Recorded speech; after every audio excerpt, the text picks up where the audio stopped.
This time of the year brings many important holidays within the South Asian community, celebrating Holi, Sri Lankan New Year, Bengali New Year, Ramadan, and many more.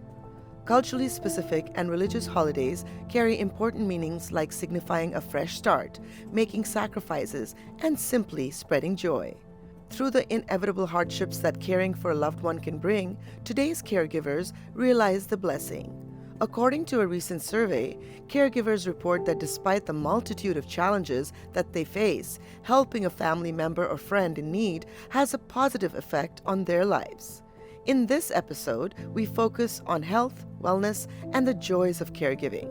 We sat down with 5 extraordinary South Asian caregivers who share their stories, highlighting the gratifying side of caregiving that spreads joy and enriches one's life. And now, let's meet Zia Islam. When mom first came to US, when I first took her to the doctors, I found out that she is having a lot of issues with her kidney. And finding that out was a bittersweet moment, that at least I can take care of it. She'll have a more peaceful and longer life with us. In my religion, Islam, it is the Jannah or heaven is under your mother's feet, not your dad's feet, under your mother's feet. So I'm very fortunate that I can take care of my mom, the zakah, during this month of Ramadan. No matter what, we try and do as much as physically possible to fast. 30 days is from sunrise to sunset. Most of our fundraising and everything that happens in our culture and in our masjid happens during Ramadan. While caring for his mother, Zia has also been a caregiver for his son, who has special needs. So it has become a way of life. And when I see my son, just want him to be a productive citizen of this country. Any favorite memory of caregiving with your son? When he graduated from middle school, the only person who sang solo the song Hero was him. There was not a single dry eye in the whole school. He's not too verbal. Through his music, he could touch everyone. According to AARP, family caregivers must learn to take care of themselves first and foremost.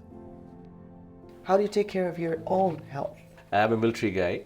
I'm an ex-military, so thankfully, and that helps me, my focus on my physical aspects. Whenever I'm stressed, I'll talk to my adult daughter. I mean, there cannot be anyone more closer to a father than your own daughter. So what tips would you have to other caregivers? Give more time to your family. If you are having a professional job, do something that is enjoyable. Be grateful for every little moments that you have with your family. Be grateful for every little moments you have with the person you're taking care of. Next, we sat down with Ilesha Gupta, a first-generation American whose parents immigrated to the United States. Unfortunately, Alicia lost her mother in 2011. As an only child, she took on the sole responsibility of taking care of her father. This is our culture, this is our upbringing, and just because you live in a different land and things are not like that everywhere around you, doesn't mean that you should, by any means, subject yourself to anything different. My father, he took amazing care of my mother. And that's something that I wish I had the opportunity to do more. His sister and his brothers all took care of my grandmother. I've only seen our parents with us. We've never seen them away from us or living alone or anything like that. I think the number one thing is just spend time with the person that you're giving care to. Talk to them, listen to them. That's all they want. They just want you to be a part of their life. Now let's meet Kevin Rajapksa, who lost his father at the tender age of 18, prompting him to take on the role of a caregiver to his mother as well as being a cord of support for his sister. It's a raw moment. On July 31st, my father passed away, and I decided, stay closer to home, stay with my mother, don't want to leave my mom behind. How are we going to do that? How are we going to take care of my mother? And it's not just me out of the house, but, the leader. How is my mother going to do this? How's my sister going to do this? Turned to a trio. So then that was culture driven. Do you ever feel like it was a sacrifice? Yeah, for me, it was a lot of sacrifice, at the start, it was, aggression towards my sister. Why do I have to be the one that has to stay here? But once you mature, once something like your father passed away, you realize that. Sometimes I help my mom in ways that it just bring up this word intangible, emotionally in support. He's the one who stayed with me after my husband passed away. So, it's remind me he's here. He's a big help. Maybe my story is kind of hard, Father died away suddenly. We're all trying to figure out a way to, piece back things together. But the best way to be a caregiver is just do what you do naturally, but you have your attributes. For me, I have ways to make jokes. I have ways to do, I'm tech savvy. I can help ways in that. Now, what is your favorite part of being a caregiver? I think just making a change. Just that little phone call, that little text, sending a joke, it just brings their day up. We now sit down with Ritu and Navneet Chugh, who have been caregivers to their parents and their spouses' parents since marriage. Did you feel obligated to take care of your parents because of your culture? I think it was understood that my parents will be staying with me. I'm the only son. Yeah, I think it was an unsaid understanding. If I had decided to marry him, that's the package that it came with. How did you balance your life emotionally? I think it just came as life came. It never became there is stress points, I'm not going to say there aren't, but I don't think it ever was an issue. I think we laughed that I never turn off my phone at night. And it's usually people don't turn off their phone worried about kids. But for me, it was always, I'll get a call from dad or mom.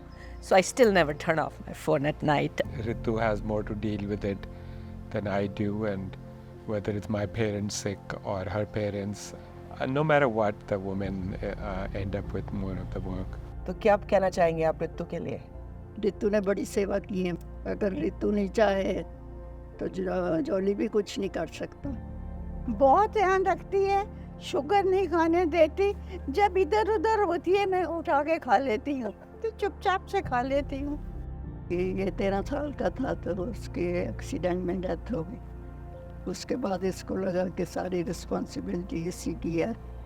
इसकी marriage हुई को बोला, पर इसने कभी भी कहा कि मैं अलग नहीं होना.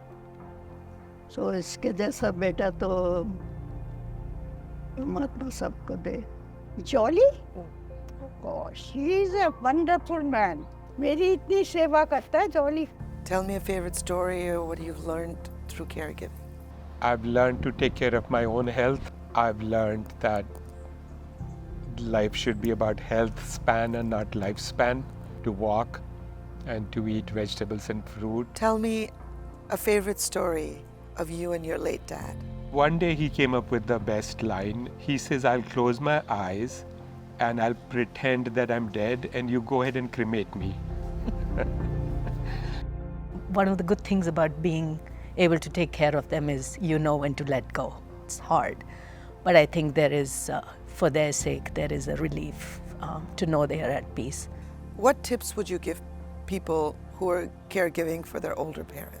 I think, we have 2 parents and 4 grandparents and 8 great-grandparents. And if you keep going to 20-some generations, it's like 1 million people that were around to give you birth. So in a way you have to thank them, and the only person left to thank is your parents. So to me, this is gratitude for this 1 million people. I think I had kids and we are where we are in our lives, as blessed as we are, because these 4 blessed us tremendously. And more than we gave, I think we've received. Through the intricacies of caregiving, we are reminded of the profound significance of family bonds and cultural traditions. We have witnessed the depth of love and sacrifice that defines the human experience, while exploring the richness and diversity of South Asian celebrations and religious practices. These stories highlight the importance of depending on each other, whether online or within our communities. Let's remember that abundant channels of support are available to us and hold dear these cords of connection.